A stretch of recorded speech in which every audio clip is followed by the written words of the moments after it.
Hello and welcome back inside the Parc Fermé for podcast number 839. This is Todd. No, Todd, not now! AKA Negative Kimber. This is the Spanish Grand Prix review. You know how we do these. We watch one, then we talk about it. Then we watch one, then we talk about it. Come on, Todd. That's exactly what we do. But before doing that, of course, I have to introduce my co-host and professional driver and the sporting manager of the Aston Martin Heart of Racing Aston Martin team, number 27, no 28, who is just now getting ready to get on an airplane and go to Le Mans, which is just awesome. But you know who it is. Wrecked from out of the wasteland.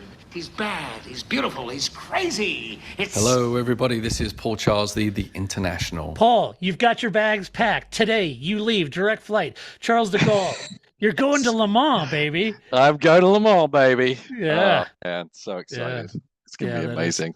That is awesome. Yeah, the travel beforehand, not so much fun, but it's all for a good cause, that's for sure. Yeah. Number 98, Aston Martin.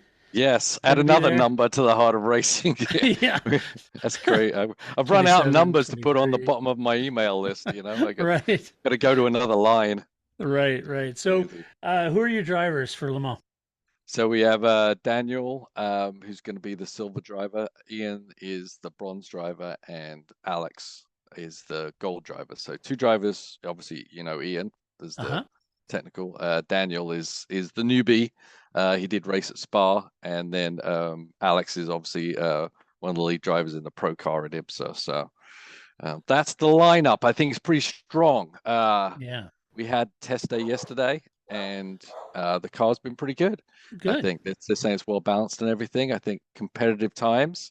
As always, GT racing, the grid is tight, right? So it's about execution and not making or minimizing mistakes and keeping in the hunt. So that's one of the things I'm going to be emphasizing when I get there anyway. But yes, it's a lot to learn, right? I got all the ACO rule works and everything. So that's my homework for the plane ride. Yeah. And thereafter, you know, there's always little things you pick up. If you read them, then read them again, then read them again. So yeah, lot to learn. Very exciting though. Just the beginning step, hopefully.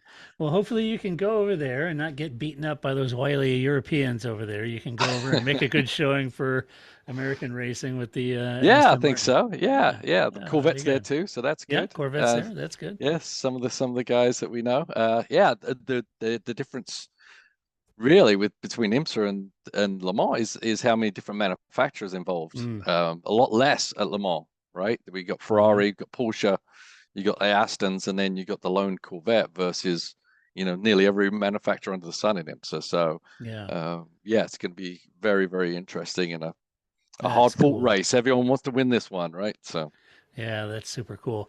There's I was trying to think. I think the coverage, Paul, and I haven't looked. So for Americans, I think the coverage. I saw Lee Diffie tweeted last night that he's physically going, and your friend Calvin Fish is going, right? And, Calvin's going.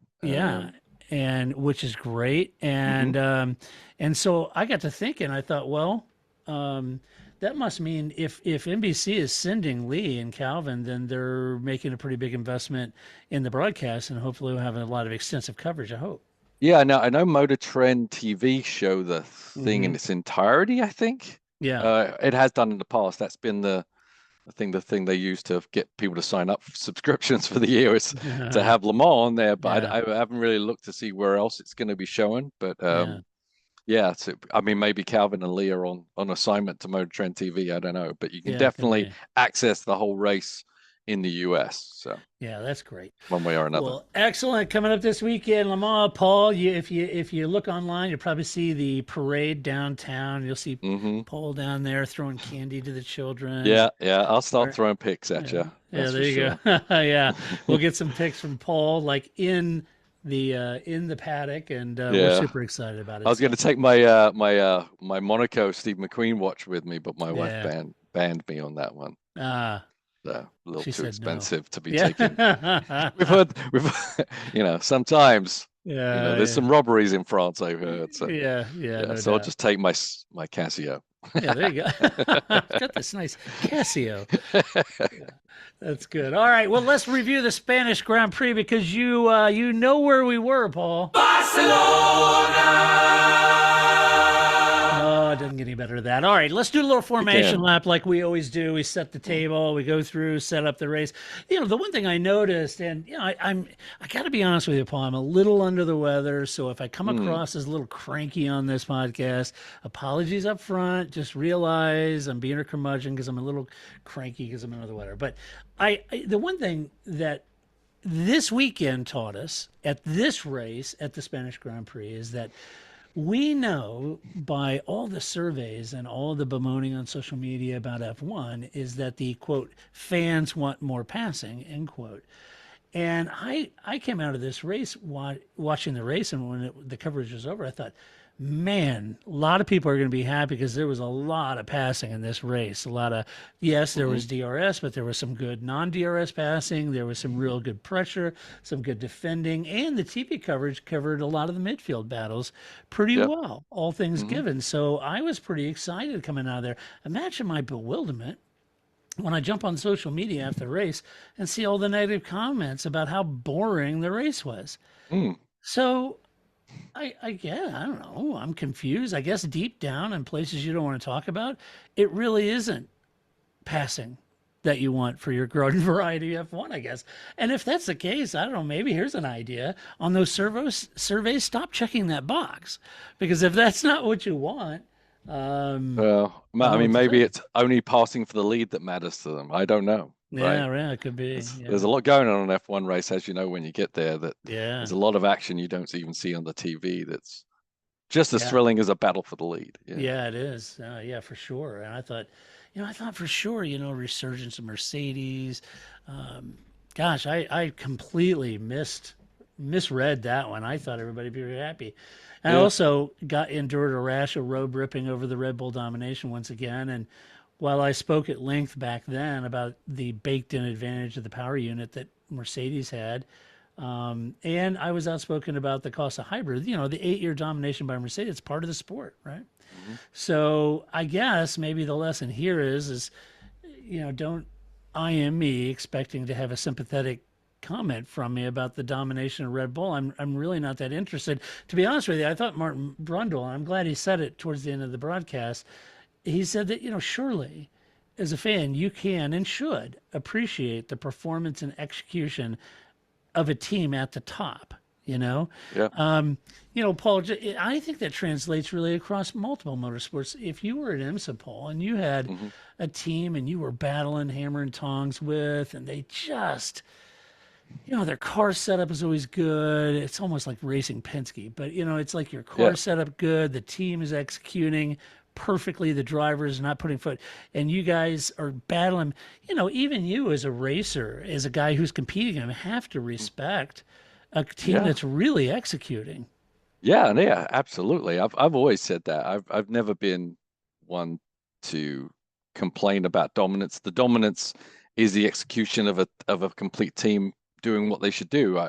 Us as a team, as the heart of racing, envy a position to be that dominant, and would hope that then it's up to everyone else to catch up. And a lot of teams have even said that. It's like, well, it's not up to anybody to slow them down. It's up to us to be better, and that's what you always strive for.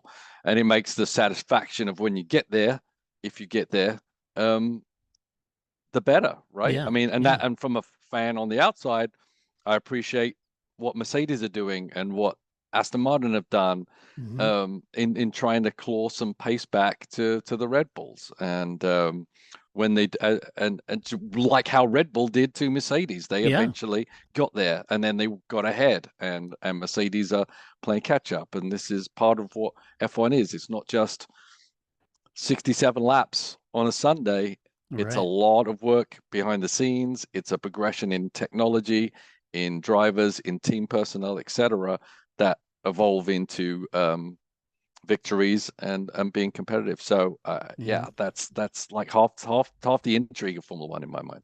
It is. When you think of how hard all the teams worked, and in particular, you think, well, Red Bull battled for 8 years to catch up with Mercedes. went Yeah. through 2 different engine manufacturers, lots of iterations, ups and downs, poached some people, lost some people. It's all part of the storyline, right? Hmm. And that storyline is what's intriguing about it. And yeah, they changed regulations, and Red Bull nailed it. And Yep. I think you have to respect that. And as long as they keep the regulations stable, the other teams will claw that performance back over time. That's very typical in Formula One. And we'll see. But yeah, and then there's people saying, "Oh man, they got to do something to Red Bull, to make it more competitive." And folks, I wasn't happy when the FIA tweaked things to try to hobble Ferrari, Renault, Red Bull, or Mercedes, and I would be equally nonplussed if they do it now with Red Bull in Hmm. order to placate fans who, quite honestly, can't explain why it's different now than when Mercedes beat the brains out of the grid for 8 years. Yep. And there's a large disconnect. And if someone can explain the difference, I'm all ears. But usually when somebody said, "Oh my gosh, this domination is terrible. It's terrible for the sport." Well, and I'll ask, well, did you feel that way for the last 8 years with Hmm. Mercedes? There's no real explanation. I mean, if your explanation is you just hate Max, that's not really a reason, is it? You know, Yeah. there's a lot of Yeah. people that may not like Lewis, but they respected 8 years of domination by him. So, Yeah. I mean, it's like any sport, right? yeah, Who do you remember? Do you remember the Chicago Bulls of Michael Jordan dominating, right? yep, If it's changing every week, every year, it becomes a bit of a lottery, and yeah, so you appreciate those teams, that dominance, and you once again appreciate when other teams can finally figure out a way of beating them, yeah, and for that sure, makes for and yeah. So for we sure. won the championship last year in the harder racing. Everyone's got targets on us for this year, right? So it makes Yeah, it even harder the second time around. So yeah, that's a great point. Once you achieve that, staying there is, whew, as Toto could tell you, it's very difficult, right? yeah. So let's talk about the race in Barcelona. They changed that chicane at the very end, Paul. Did you Hmm. think that helped improve the racing there? Yeah, for sure. I hated that thing, you Yeah, know. yeah, Uh, and what was very impressive was how close cars could get in that series of corners. So I think hmm the rule change seemed to show itself pretty favorably at that point. hmm I know that you said there was lots of passing. There was lots of passing with DRS um, help, right? Yep, yep, DRS was powerful always, but I don't think it was. They still had to work through those last corners to get close enough to, apart from Red Bull, because they could be half straightaway ahead, away from anybody. But that's their package they got. But yeah, I think it's the flow of the track is great. The teams have been there for so many times. I think this is a yeah, real good track. Um, it's where everyone knows it. The teams have all the data. The drivers have been there multiple times. This really shows exactly where the cars are at. I feel.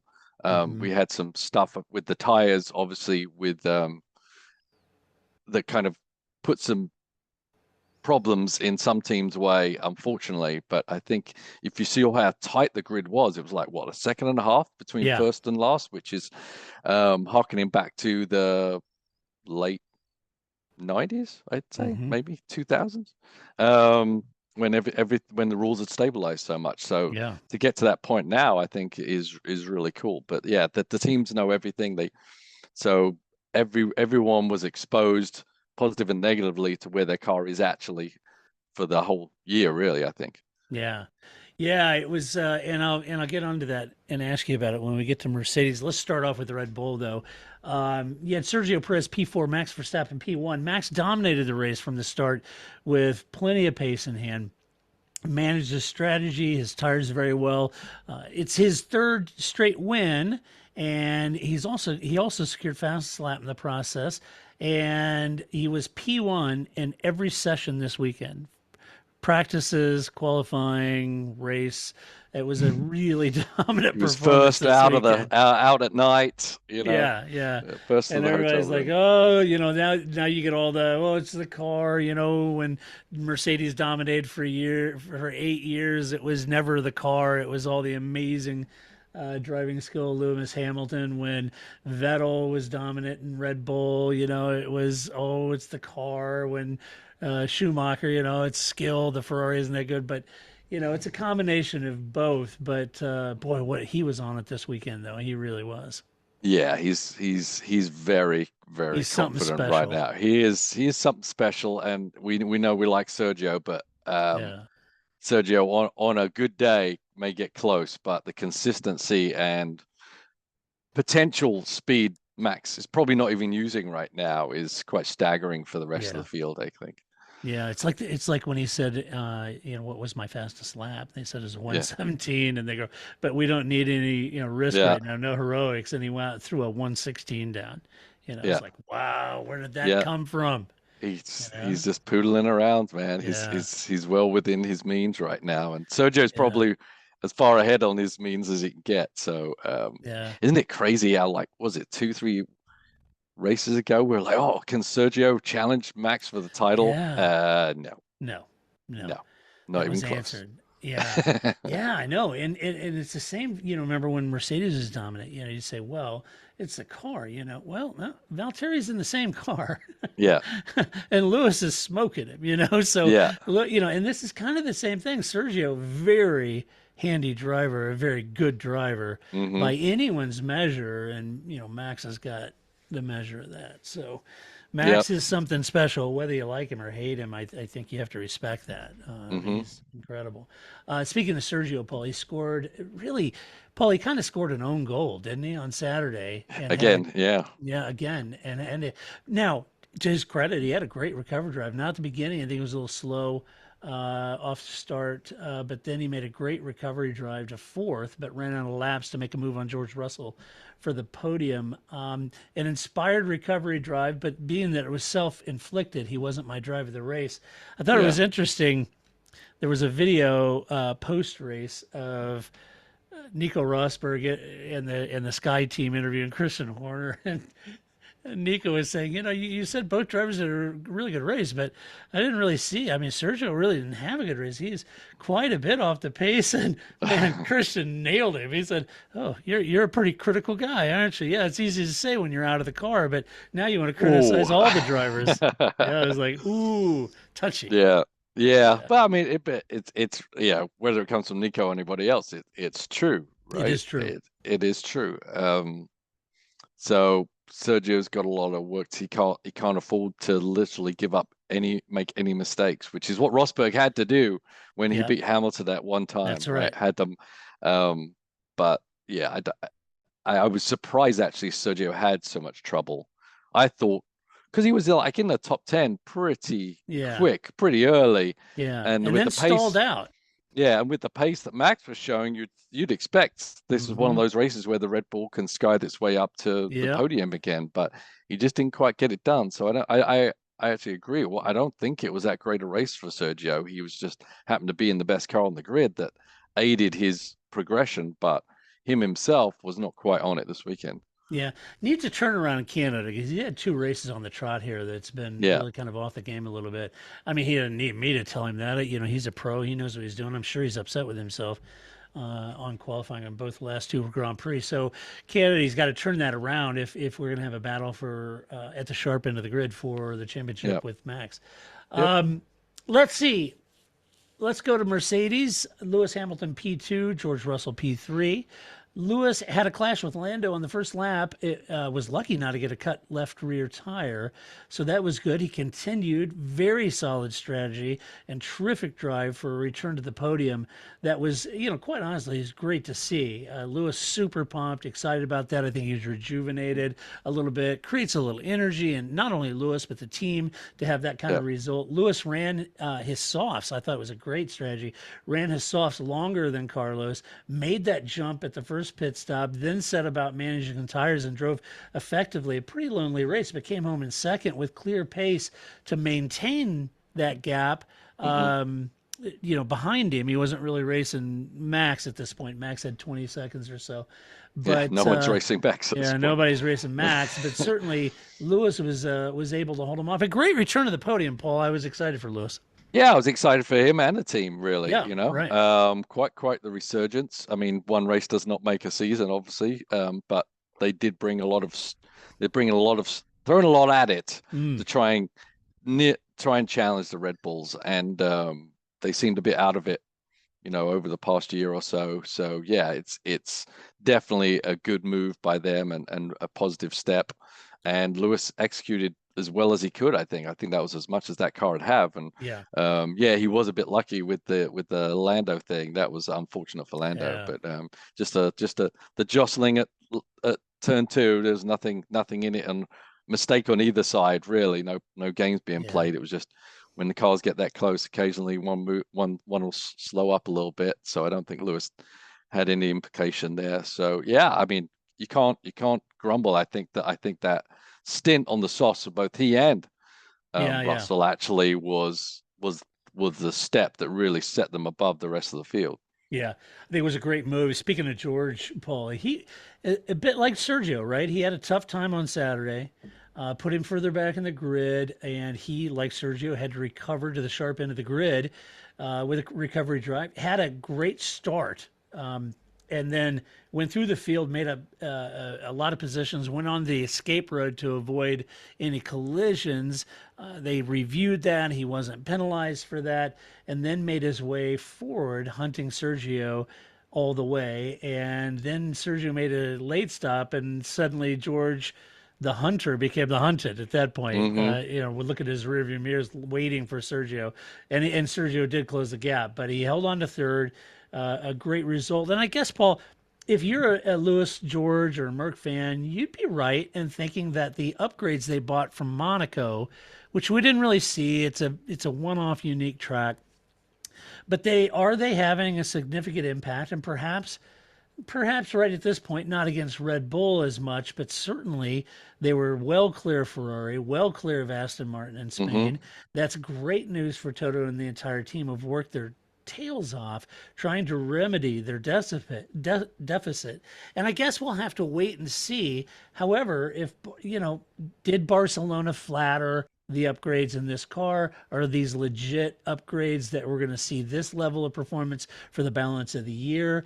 What's your thought on those upgrades and at Spain in particular? And does that translate? Yeah, I think it should translate.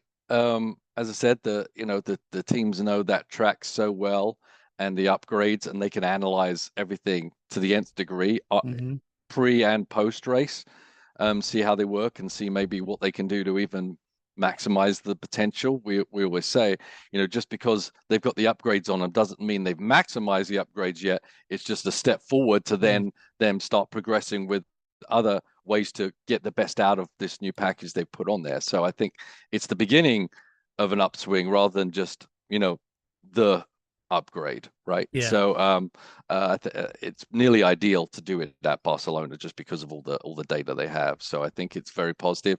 Doesn't mean it's going to work at every track, but then everyone doesn't work well at every track either. But I think it's very positive step for Mercedes to do that. They were still complaining a little bit of bouncing and everything, but that's once again massaging the package and the setup to get the best out of everything. It seemed they had that sorted, and because it's a new package, that's why even they themselves were maybe surprised that the softs stayed under them so well compared to some other groups. I know you said, it was a good strategy. It was a good strategy, but I'm not sure it was the strategy they had planned initially. But the drivers giving the feedback on the tire. Basically, the team then were able to change the strategy to something that really made it work, certainly for Lewis, and in the end helped Russell get on the podium too. Yeah, that was certainly a case that on Saturday, Lewis was pretty hooked up and had his car balanced and sorted out, as you could see them working through setup. And George really struggled with setup quite a bit, complaining on Saturday's free practice FP3. Qualifying, really struggled quite a bit, and then finally came around. I don't know if he adapted Lewis's setup, if that helped, but Lewis just looked a little more stable all weekend. But finally, come race day, and that long run pace, George got on top of it. Right. So that was good. So great to see Lewis up there. Get in there, Lewis. All right, so let's go to Ferrari, shall we? No! Ferrari. Oh, boy. Where are we, Ferrari? I don't know. I know what you're thinking. This is Enzo Ferrari. Yeah, it sure the heck is. Charles Leclerc, it ain't easy being a Ferrari fan. I'm just telling you, Paul. I should just stop being Ferrari fans and just be a Yeah, driver fan just like you. leave wear your Arsenal fan t-shirt on instead. Yeah, right. Be a neutral. Yeah. Be neutral, yeah. Well, I try to be. Charles Leclerc, P11, Carlos Sainz, P5. Ferrari felt good about their upgrades that they brought here, but Charles really struggled with the car on set. Gosh, I almost sound like Karun Chandhok there. Really struggled with the car on Saturday, so much so that they changed the entire rear end of the car, which meant he started from pit lane. Even with a new rear, he couldn't make any progress, Paul, towards the points, even getting passed by some Haas cars initially in the process. The upgrades seemed to work as expected, according to Charles, but they're always struggling and slightly caught out by what's going on with the tires. And the struggle to get them in the right window is a huge problem for this team, and in particular that temperature window, getting them into the maximum grip level without the degradation. This seems to be a continuing knock-on impact or issue for Ferrari that I felt like they came out of the race saying, "Yep, upgrades work great." You got beat by Mercedes here, So this track, either the upgrades did work and this track just happened to expose the weaknesses of Ferrari that remain, but I can't help, Paul, thinking this has been 2 or 3 years on the trot that they just can't get on top of these tires. Yeah, it's unfortunate. I mean, I'm not big. I think the tires are playing too big a part in the racing right now. Too Obviously, narrow it of a wasn't. window. Yeah, it wasn't just Ferrari that having problems. We saw McLaren have problems, Yeah. even though they had pace. I think the Aston was struggling. The Haas was going backwards. Yeah.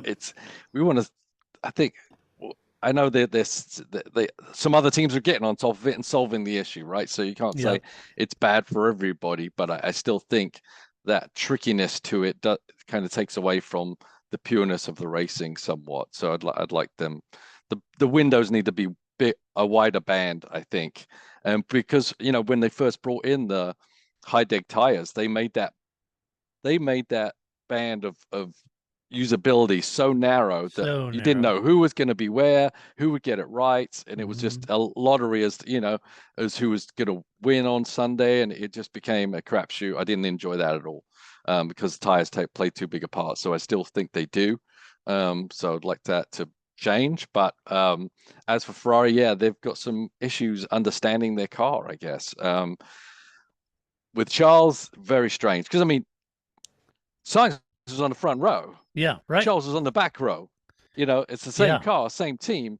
So there's something going on there that they didn't understand with whatever was happening with Charles' car. I know they had struggles with Sainz during the race as well, Yeah. with a pace loss in the middle stint. But yeah, Charles's problem I think is deeper than that. They changed all the rear suspension. I would hasten to think that they're going to change that chassis before the next race. That's kind If of they what I was can't thinking. figure it out, usually things where cars are either off the pace, feeling weird, or inconsistent, it's something that's amiss deeper into the chassis, whether that they can't catch there at the racetrack, that they'd have to scan the chassis to do this or that. Probably easier, literally, just to put a whole new Change it. chassis on Charles and go. We've seen that work wonders in the past, and it's Mhm. certainly and even if it's not the chassis, then it also is a very big step to looking which direction they have to go next, right? Yeah. But sometimes you see teams chase a problem that is just as easy to fix as changing the chassis. Not that that's an easy thing, but it's one big thing to change. Yeah. And they try and chase things around for race after race, where you need to go for the big stuff first. And that's why I would expect would happen with Charles before the next race, because he didn't have pace in qualifying and he really didn't have pace in the race. So there's something definitely amiss there.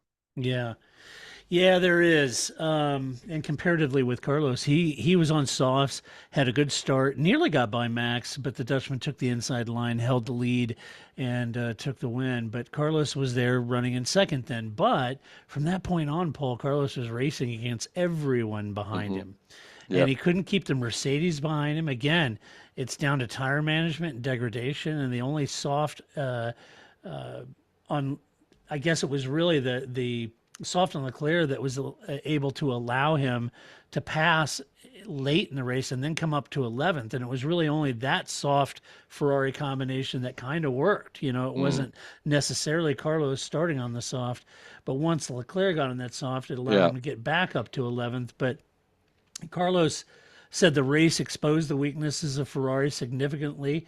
And while they say the upgrades are working, I'd argue that it's difficult for me to see as a Ferrari fan. I think that's did it work? I don't know. Maybe they ultimately what they could mean is that the upgrades worked for quality, for qualifying, because that certainly did look good.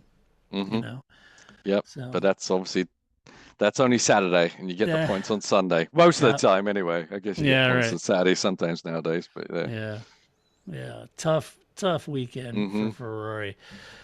Oh, tough for Sainz. No, it cannot be, Ricky. No, I agree. Let's see. Let's talk about Aston Martin. Lance Stroll, P6. Fernando Alonso, P7. Fernando had a damaged underfloor that he nursed really all day. He had nursed it on Saturday, did a lot of repairs, and nursing it on Sunday, and as such, he didn't really have the pace to hunt for his 6th podium. It was his worst race of the season. They boxed him into traffic twice. That was difficult. Made life hard as he had to pass a lot of folks to get up behind his teammate Lance to ride tail gunner to deliver a 6-7 finish by supporting Lance, which I thought was interesting. Yeah. Because he's leading in the Drivers' Championship. To hand those points to Lance, I thought was interesting, because that's the old Alonso would have made quick work of Lance and taken the points. But coming up behind Lance and saying, "Yeah, no pressure, I'll push him home." Do you find that interesting? I find it wrong. It's a team dynamic, not a logical strategy. Yeah. So that's something to do with inner workings with, driving for a guy whose son is your teammate, rather than anything to do with what's best for the team. Right. Because as you say, it makes sense. Alonso is pretty high in the points. Lance is kind of nowhere because he doesn't have great results. Right. Those extra 2-3 points that he would have gained from being 6th or 7th, we don't know what that's going to mean in the end. Right. Every point is very valuable, and I think it absolutely should have been a change of position from the team's point of view for the long view. But for the short view, it's about placating, Lawrence Stroll, technically. Yeah. So, but Fernando's playing that game. He knows what he's doing, I suppose.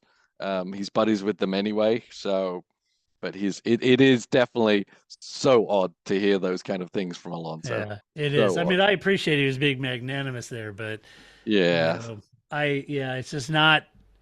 It's not the hunter killer Fernando Alonso you would have saw a few years ago to do that. So I found that whole thing rather interesting. I'm not going to make a mountain out of a molehill, but I thought it was interesting. Lance started and finished 6th, had a good tussle early on with Lewis, but the team dropped to 3rd behind Mercedes in the Constructor Championship run, and that hurts with Mercedes coming back up. It makes Lance's struggles early in this year very costly from a points perspective. He's got a pair of 6th place finishes, 2 DNFs, a 12th and a 7th and a 4th, and that's tough when Fernando is 4 for 7 on podiums and also a 4th, a 2nd, and a 7th. So you can see the points haul is really being held up by Alonso there, and it's tough because losing that position to Mercedes is worth millions of dollars. I mean, ultimately, a switch of positions wouldn't change anything to manufacturers, and I think Lance did a good job. It's a job he needs to do. He's definitely given away a lot of points for the team, given up a little points. So now's the time to start eking some of those points back and be a lot bigger supporter for the team. It's if he keeps going the route of on off, it's hard to understand, except for the family ties, as to why you would have him in there. Yeah, and I would imagine from even in your position as sporting manager for an Aston Martin, powered team, Um, imagine the thing all team bosses and managers and technicians, engineers, it's just consistency. Just Yeah. want the consistency, even if it's consistently oversteering in these two corners, at least the consistency means I know where to look, and what to do. And the consistency from Lance just isn't there. Yeah. No, and that's tough. Yeah, it was interesting though with Fernando's because he had really good pace up until that era, it seemed, and then he was nowhere. Even fixing the floor, get it. You lose pace. The car wasn't working, but then the car wasn't good in the race either. So I don't know. To your point, there I was was more wondering. to it than that. Yeah, I was wondering if there wasn't more to that, if that team and that chassis actually really did struggle with the tires. Yeah. In particular, the soft runs. Anyway, let's see. Alpine, Pierre Gasly, P10, Esteban Ocon, P8. Like Sergio and George, Pierre stepped on his own toe on Saturday, garnering 2 penalties, and this left him finishing the race where he started the race, down in 10th. It's a shame because he looked as if he had really good pace on Friday and Saturday. So did Esteban. But a poor start meant he gave himself even more to do and was only able to claim a point due to Tsunoda's time penalty. Otherwise, he would have been out of the points. So tough weekend. And it was a shame. Like, he got those 2 penalties in qualifying, Paul. And my gosh, he was on it in qualifying. Yeah, no, he was flying. So those penalties were very huge, painful and expensive, for them. Yeah. So the whole jockeying in qualifying and blocking and all this kind of stuff is difficult. It's not always the driver's fault. Obviously, the team have to alert you to where they were going and what they were doing, as we saw with the Mercedes crew, who ended up banging into each other, right? And you get your team have to put you on notice for everything, and sometimes these teams are not doing it. It's a lot of work. I get it. It's a lot of chatter on the radio also. Trying to manipulate where you are on the track and who you're trying to get out of the way of. Difficult process entirely, really. The old days there was none of that, right? If you were ahead, that was your road, whether you're on a slow lap or a quick lap, and you had to figure a way around it. But nowadays, everyone just has to literally disappear on the track to get way for everybody. It's a little painful to watch, actually. Yeah, it is. I think some of those closing speeds pretty dangerous too, I think. Yeah, no doubt. No doubt. Esteban couldn't keep the Mercs or Alonso at bay, even shoved Fernando to the edge of the track trying to defend, but alas, he drifted backwards to P8. Esteban said that's about as good as he thinks they could have gotten out of this weekend, P8, but aggressive late move on Alonso. Yeah, it certainly was. They are not friends, are they? No. So Fernando looked over and was like, bringing Esteban. Yeah, I know. See him again. Martin Brundle said, Esteban is like the most delightful guy you'd ever want to meet outside of the car. But when you put him in the car, he is an absolute nightmare. He's just, and he does. Once that visor goes down, man, everybody's an enemy. Elbows out. I don't care who you are. Yeah. It reminds me in this last season of Ted Lasso, one of the players from Mexico went to the international during the season and was playing for Mexico against one of his teammates who was a goalie, and he was just like thrashing him. They instantly became enemies, and while they are all currently teammates, it was pretty funny. Let's see. Alfa Romeo Bottas, Valtteri Bottas, and P19, Zhou Guan Yu. P9, Zhou had a great start, making up places, and then he had the pace to pass Hulkenberg twice and battle Yuki, who ran him wide off track. But a penalty for Yuki left Zhou in P9, which is a fantastic result for him and the team, given where his teammate finished, Paul. Yeah. No, I think, Bottas was really struggling this race. Yeah, he was. And Zhou was doing a tremendous job. As you said, they were showing a lot of the mid-pack battles on TV, which was him and Yuki and one of the Haas ones. I think it was it Magnussen or Hulkenberg or what? Yeah. So good to and throw. Good. I'm glad they did focus on that, and you could just see Zhou had some good pace. I think if he could have got around those guys quicker, he could have been even further up the road. But great job by him. Yeah, it really was a great weekend for him. Very excited for him to get up in the points. Not so good for Valtteri. Couldn't get his soft tires to work for him. They boxed him very early, and then he lacked the pace to climb much higher. Bottas said that they had damage to his floor early on, and this cost him a significant chunk of time, and that's why he was not able to pass or really defend, and that's what left him down in P19. So there you have it. Okay, sorry. Excuse me. Yeah, you don't feel good, do you? I don't, over here coughing and drinking. Fight through it. Fight it through it. You got to play hurt, Paul. You got to play hurt. Yeah. Let's see. AlphaTauri, Nick De Vries, P14, Yuki Tsunoda, P12. Yuki had a good start, was looking very competitive early on, running in the points. Yuki boxed early, both times to undercut for track position, but he pushed Joe way too wide in defense. Got a 5-second penalty. This dropped him down to 12th. So, unfortunate because he could have nipped a point there. Yeah, it's interesting. I saw that pass. I looked at it a couple, 2-3 times, and I'm 50-50 on it, honestly. Yeah. There's been a lot of people trying to pass on the outside, and at some point on the exit that the car comes across and they tuck in behind. Well, Joe just chose, probably cleverly, to make a big casino out of it, right? Yeah. And ultimately got Yuki a penalty. So I think it was a close run thing to getting a penalty or not. But I think Yuki's history and his persona plays against him in these times. Right. People aren't immune to understanding that Yuki is, erratic at best in the car. And so he's more inclined to actually get a penalty and not get the benefit of the doubt because of that. Right. You pay for your crimes, Yeah, you do. And, I'm a big fan of the person, Derek Warwick, but I'm not a huge fan of Derek Warwick as a steward. He has a tendency to try to make his presence a little too known by trying to pick the fly poop out of the pepper and trying to micromanage some of this stuff. And I'm not a big fan of that. It always seems like some of the kind of goofy calls that I just do not agree with ends up with him in the guest stewardship. So but as you know, I feel like the Yuki experiment is over. Totally. Whether AlphaTauri know it or not, or are going to react to it, he's not the man that they need in that car. No, I agree. I think you get all the bravado and chest pounding and tirades and tantrums of somebody you would think, well, boy, a person acting like that should be winning world titles. And especially when you got someone like Ricciardo in the wings who seems now a little bit more eager to jump in a car. I would be doing that sooner than later if I were I there. would too. I'd put Dan in there. I think Dan's going to start delivering points, make the most out of that car possibly. So, All right. Did we talk about Nick? No, Nick had a decent start. Not really.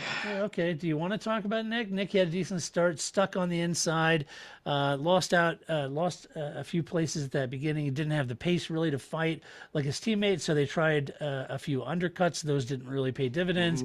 He says he does think the team are making progress in the right direction, but finished down MP14. Yeah, it's hard to say where the progress. Obviously, Yuki should have been in 8th place, so maybe they were making progress. De Vries got shuffled back. I think in general he was about equal in pace to Yuki this weekend, but I thought so too.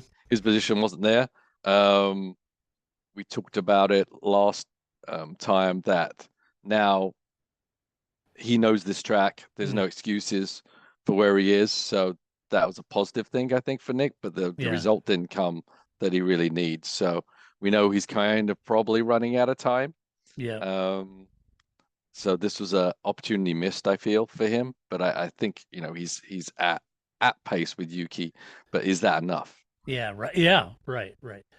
Agreed. McLaren, Lando Norris P17, Oscar Piastri P13. Both McLarens were looking good on Saturday, and what they may have suggested is that the quali format in cool weather perhaps flattered their car because come race day, they just drifted backwards. And that's a shame given Lando's terrific starting position.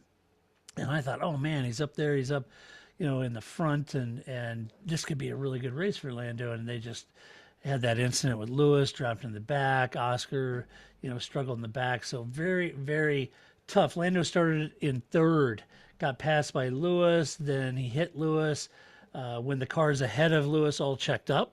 Right, and as you mentioned early on, it's really nobody's fault. It's just that accordion effect of somebody checking up, and that happens. So that's kind of what happened there. It caused damage to his wing. They boxed him immediately, fixed the wing, came out in last, had a heck of a lot to do to recover. Could only manage P17. Yeah. So tough day, Paul. Yeah, ultimately the grid spot flattered their actual pace in the race. They were mid pack, maybe a bit behind, a couple the AlphaTauri or something like that. And that's why he wasn't able to make gains. You would think a guy that started third, even though he had that wing problem, would be able to catch back up and make some headway, but the car just didn't have race pace, so he basically was stagnant and done for. The only option would have been, or if the only way to get a result would have been if there was a yellow flag, a pace car thing, and catch up and make up their pace. But ultimately, they just had no race pace at all. I think Oliver was pretty good. There was a close tight in the mid pack, but ultimately, not enough from the McLaren. And I know Zach was very happy after qualifying, but they've still got a lot of work to do to claw points out on a weekly basis. Yeah, I think you're right earlier when you said, this is there were several teams that really struggle with this narrow window in tire dag, and I think this is one of them. Let's see. Speaking of another one, Haas F1, Nico Hulkenberg, P15, Kevin Magnussen down in P18. Despite a great quality effort from Nico, this shouldn't be an enigma, as like McLaren, the quality pace was there, but the race pace wasn't. So they just couldn't hang with the midfield for points. It was unfortunate because he had a lot of battles, a lot of passes, was aggressive. I think Nico was driving his backside off, trying to make something happen all weekend long, from a great qualifying performance to a great race performance. He said that the degradation was the real culprit from him. They just couldn't hang on to those tires, and he drifted backwards, which is a shame, Paul, because I think he was driving very well. Yeah, he was, but this is what Haas have been doing all year long right now. Hulkenberg especially can put in one good lap, but they are not looking good on those long runs. Obviously, the car's overheating the tire very quickly, which helps when you want to put a qualifying lap together, but quickly goes away. And we saw Hulkenberg go all the way back to be behind Magnussen, even in that first stint, right? As far ahead as he was of Magnussen on the grid. So, brutal thing to try to overcome at this point, because we saw McLaren had a problem and whatever, but this has been a consistent problem for Haas. They haven't been able to get their head around. Yeah, and Kevin's pace fell off quickly, and then that whole wonky rear jack thing didn't help matters during the pit stops. It was like always a two jack stop. Did it work? No, it didn't work. Yeah, it worked. No. That was a little that was brutal. Let's see, and finally Williams. Oh, Williams. Williams, Alex Albon, P16, Logan Sargent, P20. The team lacked pace all weekend, and the race was no different, really. Logan started from pit lane, languished at the rear. Alex was a little more positive, saying that he passed 3 cars on merit, so there's that. But 16 and P20, Alex has got a point.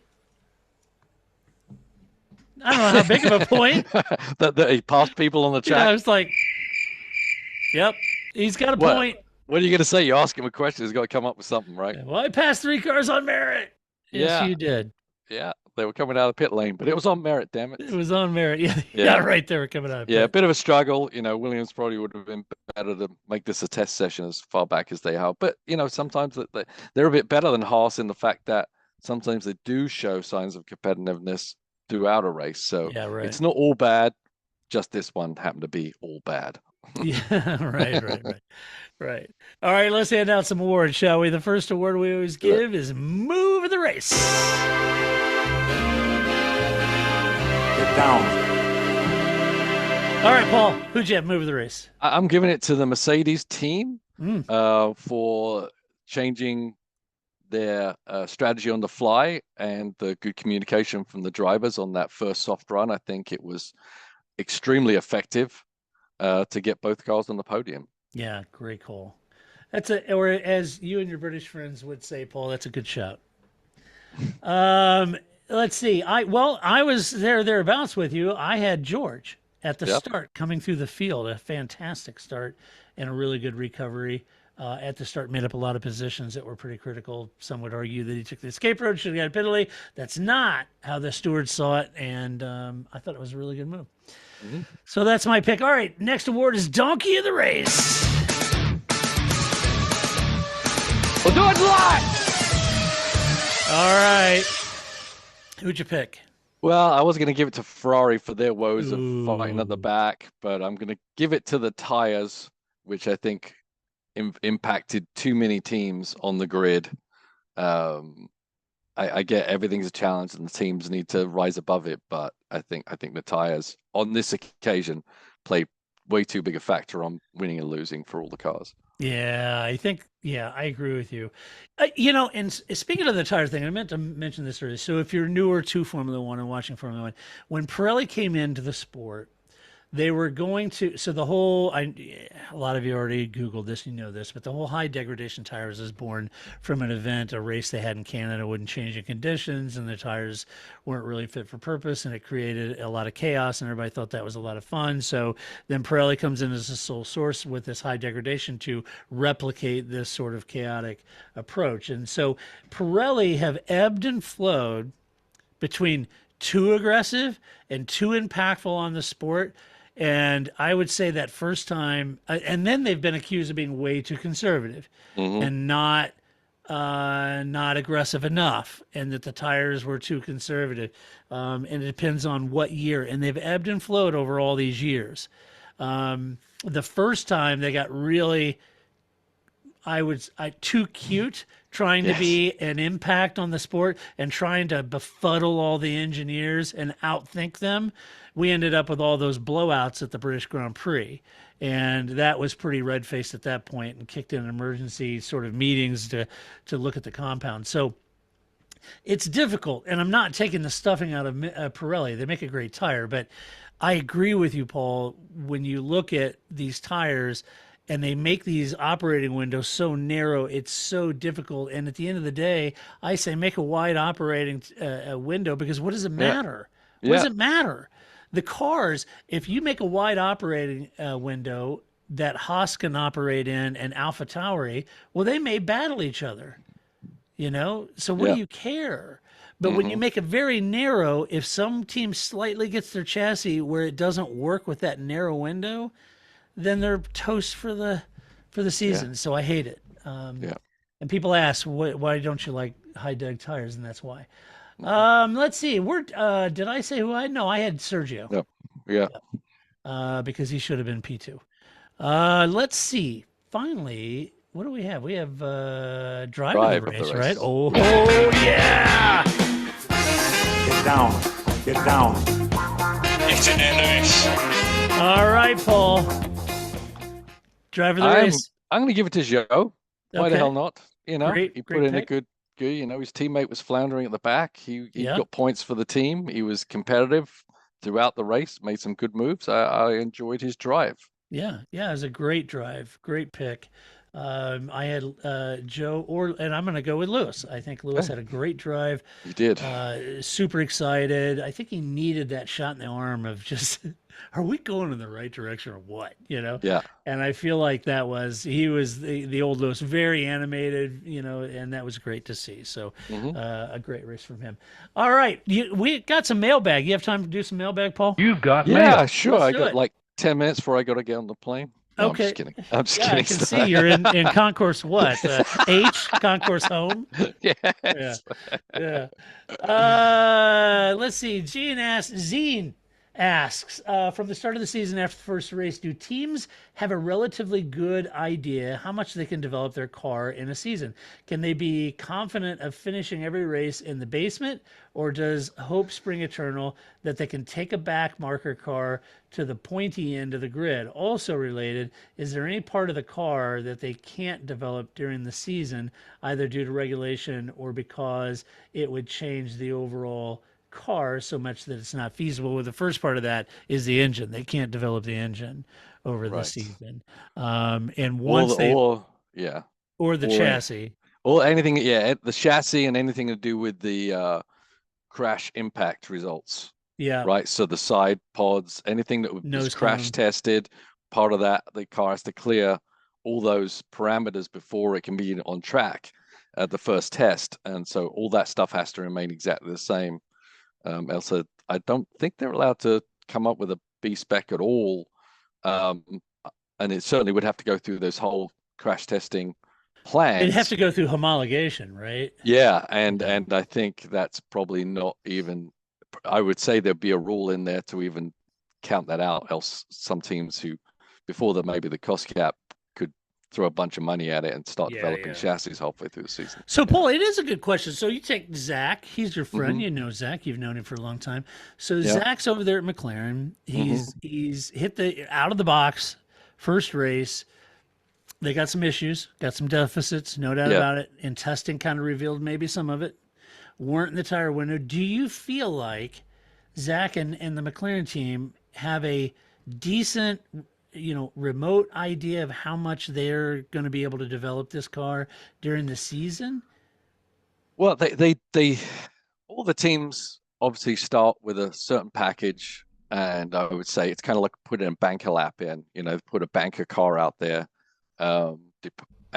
Whereas we already know at race 1, they said yes, but McLaren are coming with upgrades for the race 3. They already know before the even cars hit the track, they're already evolved to upgrades. So they already know the negatives of the thing they've initially created. Sometimes they create a car that is very adaptable to change. And sometimes they develop a car that's really tough to change, like the McLaren and the Mercedes, right? But they actually pulled it off. So they're constantly evaluating their parts. They're constantly trying to progress them. Whether they think if they start off with a stinker, they can get to the pointy end, probably not. But no team goes into it thinking they don't have a chance of actually making the car better and improve and getting the points. I think all the cars, as they've shown, have a potential to get in the points. So every team has hope. And then they'll focus on their weakest parts and then just keep evolving. And now you've got the cost cap in there, which does change things, and they have to be a little bit more succinct with that. But probably the second half of the field, we're already under that cost cap already. Yeah, right. And we're already, had to really choose what upgrades they were going to be and make sure they are super, super effective. Right. Which we knew Force India were very good at. Yeah. Right. They made a lot with a little because they really got all their sums right, so that we're going to change this because this is going to impact the car way more than anything else we may be developing. Whereas you had a team with a massive budget, they could develop everything at the same time. And this little winglet may not give us many points, but we're going to do it anyway because we can. Yeah. Yeah. If you go back a little bit and read some of the initial comments about cars in testing in the first few races of different seasons, you'll hear teams make comments that they're just like Paul did, that their car is adaptable, that it responds well to changes. It responds well to setup changes, or we found that it responds well to upgrades. It's a compliant car that is easy and responds well as we update it, right? Then there are other teams that's not the case. It doesn't respond very well to these upgrades, and you're kind of really hemmed in. I think in some case, Paul, I think you could argue that maybe Mercedes was kind of there. They were really augured in on this sort of chassis design, zero side pod, suspension settings, all that sort of thing. And for them to come back and have, it was a radical change to try to get that car more compliant, that they could tweak it moving forward. So, I think, well, you said it better than I did, but I do think those teams know where they suck. Mm-hmm. They do.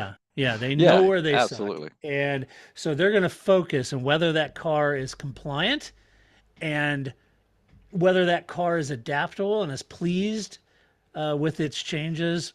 Yeah. That's the big mystery. Yeah, we know because we know Adrian Newey was very big on that. We always saw that with the Red Bull, where it wouldn't necessarily come out there and dominate the first race. Yeah. But they kind of left a lot open to them to see where everyone was, learn a little bit about how the new rules were impacting, and then allow the car to be adapted. And I remember when, if you remember, Timo used to be the chief at a racing school who used to also be a big player in the Sauber F1 team. Right. I remember he was telling me about how James Key who just got let go, but designed a Sauber to be fully adaptable. He said it was great working with this guy because he designed the car where if you need to change this or that, he already had the car planned out where it's so easily adaptable to changes and upgrades.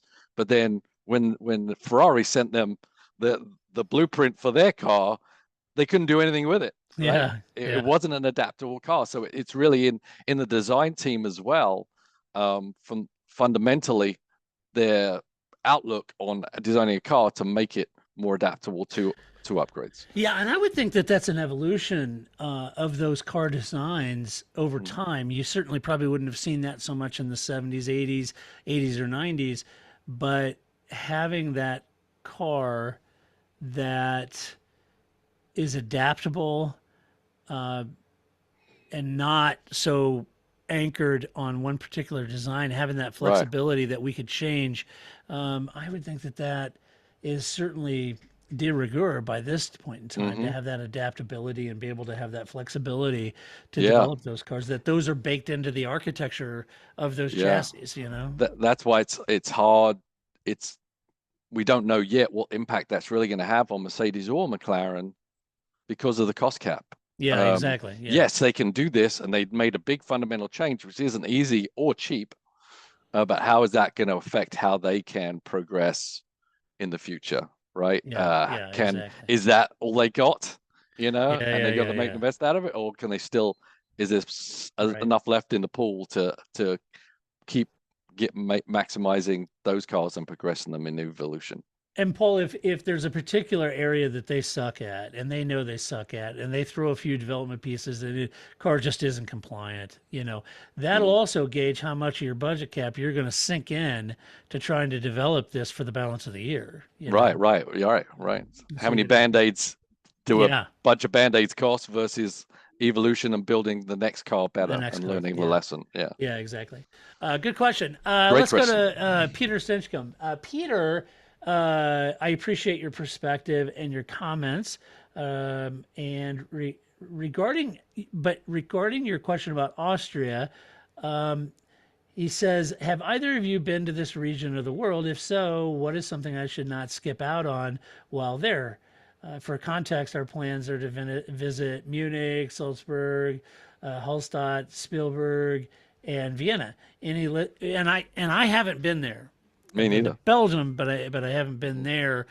So, Peter, I'm going to throw this out to our listeners, and you guys could go to our website, theparcferme.com, where this podcast is posted. In the comment section, leave Peter a note. If you guys out there have been to the Austrian Grand Prix, if you know some of the highlights about that Grand Prix, where to sit, what to do, what to eat, where to go, let Peter know, because he's going there for the first time. He hasn't been there, and I think it would be fantastic. Everybody I've ever talked to that's been to Austria, I always say all I've seen is these stunning images that on postcards. They said that's pretty much what it's like. My wife's been there, but she says there's a lot of brown food. A lot of brown food. Grace will be happy, but everything is brown. Yeah, right. Everything's brown. A lot of brown food. Not a lot of salads. Not a lot of salads at all. Yeah, that's funny. So anyway, Peter, thanks for the question. Thanks for your comment. I really enjoyed that. And if anybody's been to Austria, help Peter out. Let him know.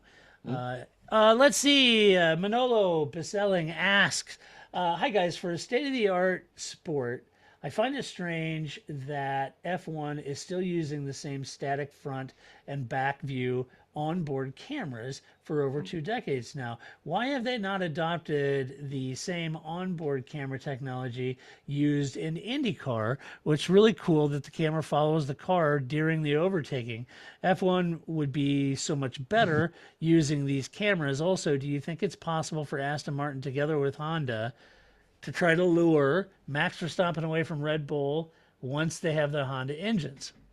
He said Max's contract runs out in 2028. Then Aston should have ironed out all the issues involving a new engine. And he says also the new Ford Red Bull powertrain, right?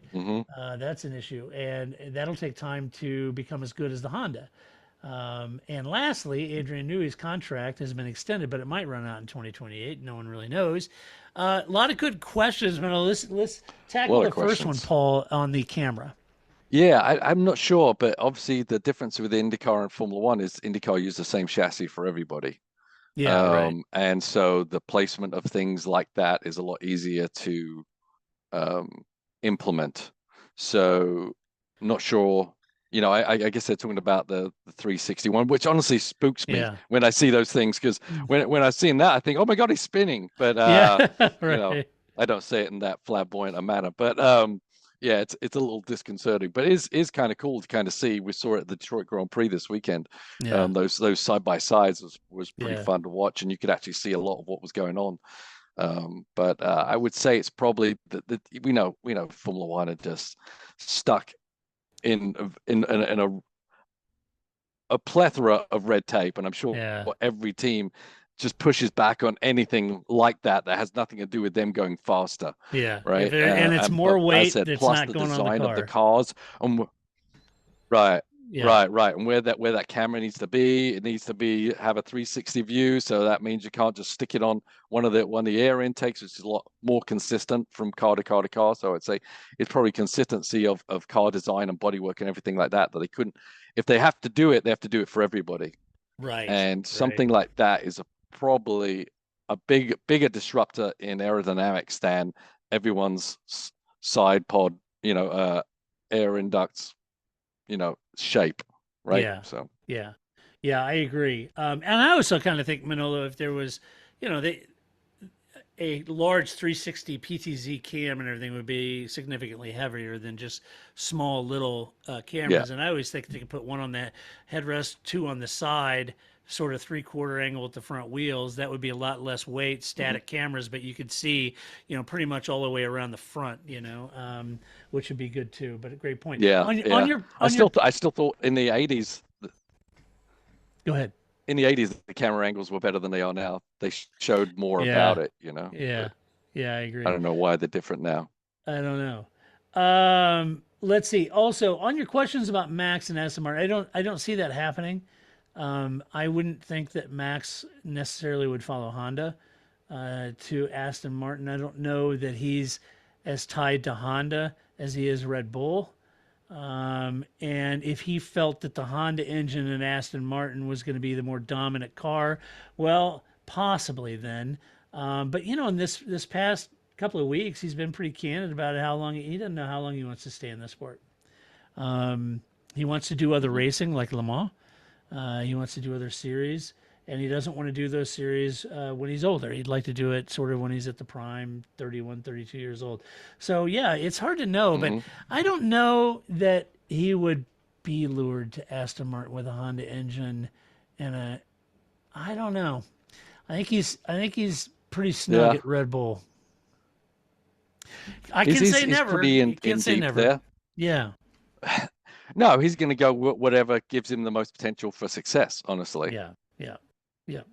So whether it be Aston, whether it be Ferrari or Mercedes, he's going to have a lot of options to him. Yeah, for sure.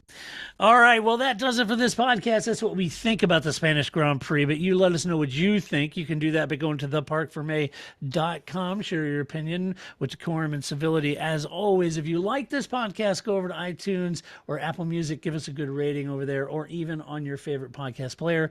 That would be very kind of you. A huge thank you to our Patreon supporters, because we could not and would not do this podcast without you. So it is because of our Patreon supporting club that keeps this podcast afloat.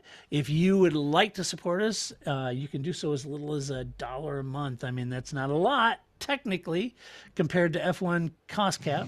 But you can do that if you go to our website on the top or on the left-hand side sidebar, or at the bottom left, you'll see a link to our Patreon account where you can support us there, and we'd be very grateful. So a huge thank you, and all of you this weekend be watching and cheering for Paul Charsley and the number 98 Aston Martin at Le Mans. Paul, thanks for elbowing out some time to review this race before you get on the plane. Safe travels, my friend, and let's win class. Thank you. Right? All right. Let's do it. Let's do win it. this, baby. That's right. That's exactly right. All right. Until next week when we do it all over again, this is Todd, a.k.a. Negative Camper, saying so long. That's it, man. Game over, man. It's game over.